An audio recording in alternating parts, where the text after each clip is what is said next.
place. Good boy. Good job. Down. Beautiful. Car rides can be this easy. You literally just point and say place, tap the tone.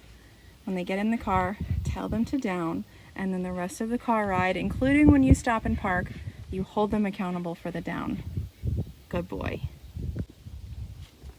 So a big trigger is just shutting the door. See? And what I'm going to do is just click, click again. Good boy. And then I'll actually repeat the trigger. Okay? Because we're teaching him, when I tell you down, it means stay down until told otherwise, not when the door shuts, or not when I get out of the car, or not when we get to a stoplight. We want him to listen and complete the command until either released or given another command. So the trigger before was shutting the door. So I reopened the door. Let's shut it again. Good boy. You didn't make the same mistake. Good.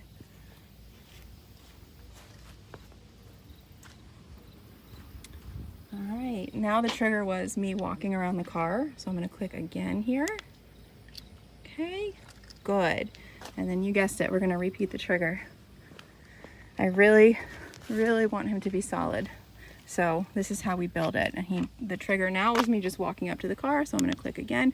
Notice I'm not continually repeating the command. He already knows what I want him to do. So the e-collar pressure, this is at a 15.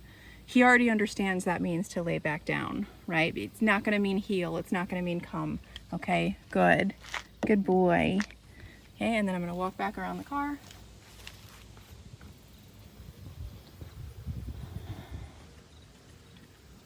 Click. Good. It seems tedious, but this is why people pay us.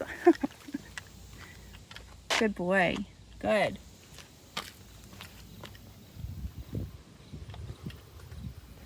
Success. Let's see what happens when I open the door. Good. As many reps as he needs to break command, get corrected, and go back until he stops trying. That's what we're after. All right, so now our job is to have the car ride and have him just stay in this nice down like this. Because I remember at the drop-off, crazy barking from the car. And he was like all over the back seat. So I don't want his owners to have to deal with that. The car ride is such a great way to leverage nice behavior, but if you're not careful, you can pattern the opposite with the crazy barking. So let's see what happens when I start the car. Okay, good. Remember, if he stays in that down command, he gets nothing but good voice. If he sits up, he gets a click on the collar. Is he a good boy? Good. Repositioning. Oh, wow. Good job. Get the AC going. All right. Good boy.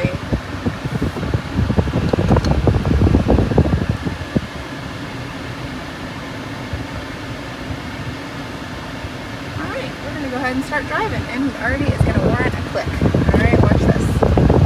And he goes back down. Click again. Good. It's a numbers game. But the good thing is that once you practice it so much, he'll stop testing it, and then you just have an easy dog. All right, I turned off the camera for a second. He popped up again. I had actually doubled my number, so I went from a 15 to a 30. And that time, look how much more committed he is.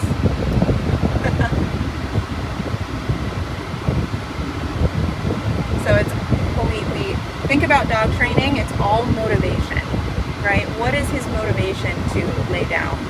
What is his motivation to break? We have to keep our numbers motivating enough for him to listen. Stop sign can be a trigger. You can actually see the wheels turning. He's actually prioritizing my command, which is good. Good job. This is so hard for him, and it's like it's kind of comical because it's so easy. Literally, I'm asking him just to relax and lay down, but he's so patterned, even at this young age. He's so patterned to be crazy in the car that it becomes difficult for him. But this is how we work on it. We're still on our drive. We're at a stop sign here. After a couple reminders, he's completely settled and accepted his place. I don't need his front two paws up on the windows. I don't need him pacing all over the car. I definitely don't need him barking at people he sees out the window. I just want him to relax. This is definitely something we recommend keeping up on.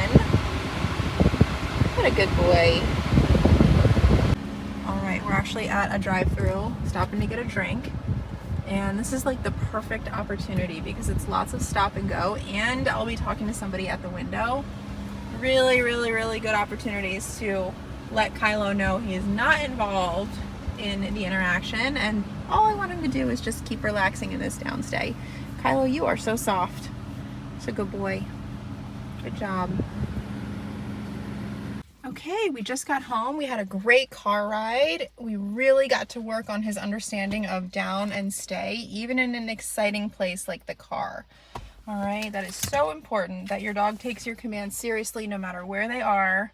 And let's see if he can hold it as I get out of the car. This is really hard for him, but I think he learned a lot in this session. As I close the door, I think we made some major progress today. Walk around the car. Such a good boy. And as I open this door, this is really hard for him. Okay, the important thing that he's learning here is to wait permission for everything and not just assume that because I'm opening the door, it means he can bolt out. Really try to keep up on this one. This one's super important because if he's looking at you for permission versus just bolting out mindlessly, it's going to determine how literally how the rest of the outing is going to go. Okay, so look, he's looking at me for permission and I'm going to release him to get out of the car. Break. Good job. We're back at the house and you guessed it, we're going to be waiting at every single threshold. And he did this himself. This is what the consistency will get you. He assumes he's not supposed to enter until given permission, and I love that. Good boy. Break. Good job.